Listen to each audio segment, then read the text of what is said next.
Peña, presidenta de la Comisión de Derechos Humanos, para presentar el dictamen.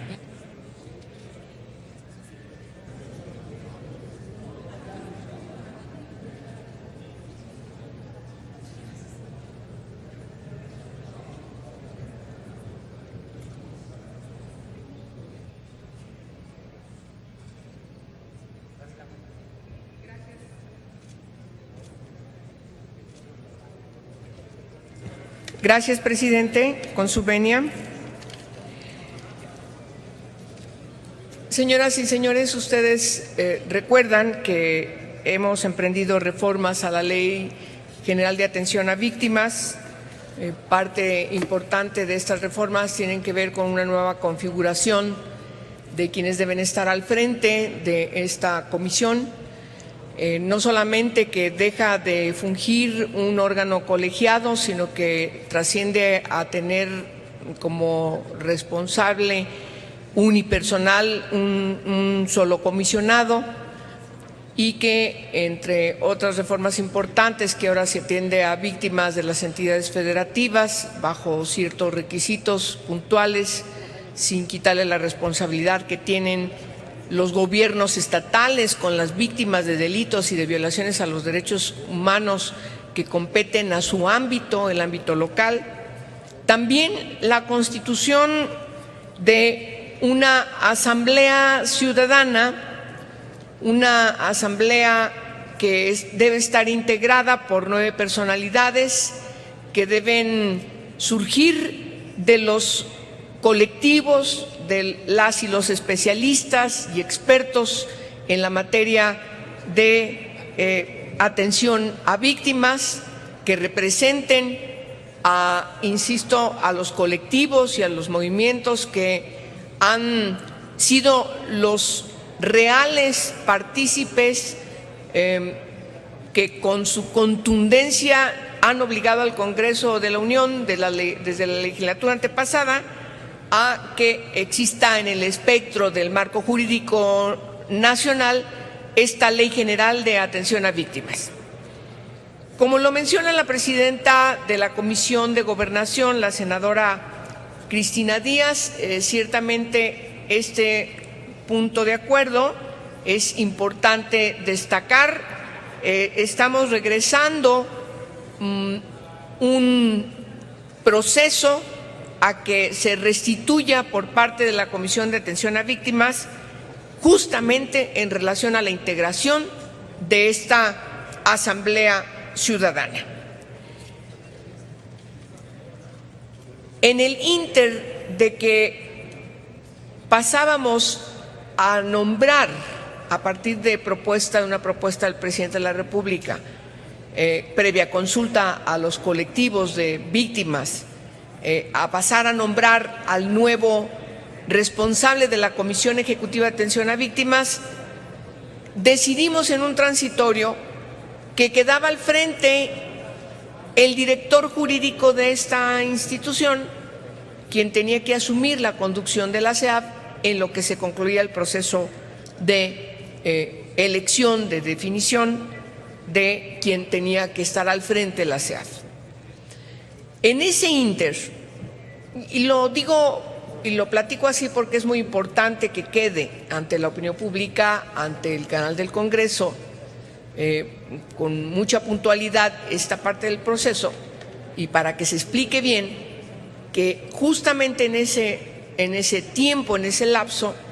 quien estaba al frente lanzó, cumpliendo con los transitorios de las reformas a la ley, lanzó la convocatoria para que se apuntaran quienes aspiraban a estar formando parte de esta asamblea ciudadana y consultiva. Observamos que en su convocatoria dividió el país en 9 regiones, algo que no sabíamos. También que resolvió decidir una forma de convocar, y hoy, frente a una preocupación genuina de muchas organizaciones, se nos plantea la falta de representación de estos importantes colectivos en algunas partes del país. Esto quiere decir que preocupó la regionalización como se determinó por parte de quien estuvo encargado de la CEAF, es decir, en estas 9 regiones que ustedes pueden constatar puntualmente en el dictamen que hoy se pone a su consideración. Pero también se nos llamaba la atención respecto de que muchos colectivos o algunos colectivos importantes no se percataron de la convocatoria y entonces esa era otra preocupación que teníamos que atender. Porque quiero destacarles, senadoras y senadores, la importancia de integrar esta Asamblea Ciudadana a la CEAF. Por cierto, tiene una junta de gobierno integrada por 4 representantes del gobierno y quien encabeza la CEAF, y 4 representantes de esta Asamblea que se tiene que integrar, se tiene que elegir, que tiene que aprobar aquí en el Senado de la República a partir de la propuesta de la CEAF. Y no queremos de ninguna manera, y ese es el motivo de esta reforma que impulsó a las comisiones a presentar este punto de acuerdo, que pueda haber demérito en la integración tanto de la Asamblea como del órgano de la Junta de Gobierno de la CEAF. De tal manera que hoy estamos planteando que las 23 personalidades que se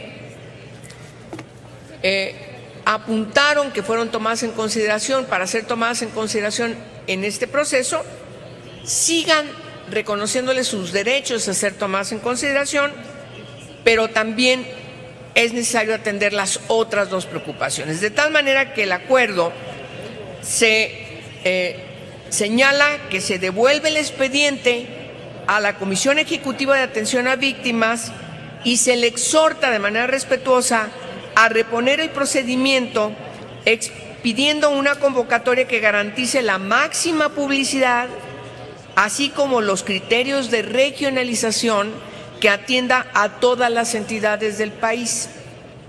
Una vez concluido el nuevo procedimiento, la Comisión Ejecutiva de Atención a Víctimas remitirá a esta soberanía las propuestas para integrar la Asamblea Consultiva, de conformidad con lo dispuesto en el artículo 15º transitorio del Decreto de la Ley General de Víctimas, publicado el 3 de enero de 2017 en el Diario Oficial de la Federación. En todo momento, dice este punto de acuerdo, se deberá garantizar el derecho de las 23 organizaciones, colectivos y académicos que fueron acreditados en el proceso anterior e integrados en la lista enviada al Senado de la República el pasado 7 de abril del 2017 para participar sin necesidad de acreditarse nuevamente en el nuevo proceso que habrá de realizar la Comisión Ejecutiva. Es cuanto, y les pedimos su apoyo, su voto favorable para este punto de acuerdo. Muchas gracias por su atención. Gracias, senadora Angélica de la Peña. Me ha pedido también el uso de la palabra para presentar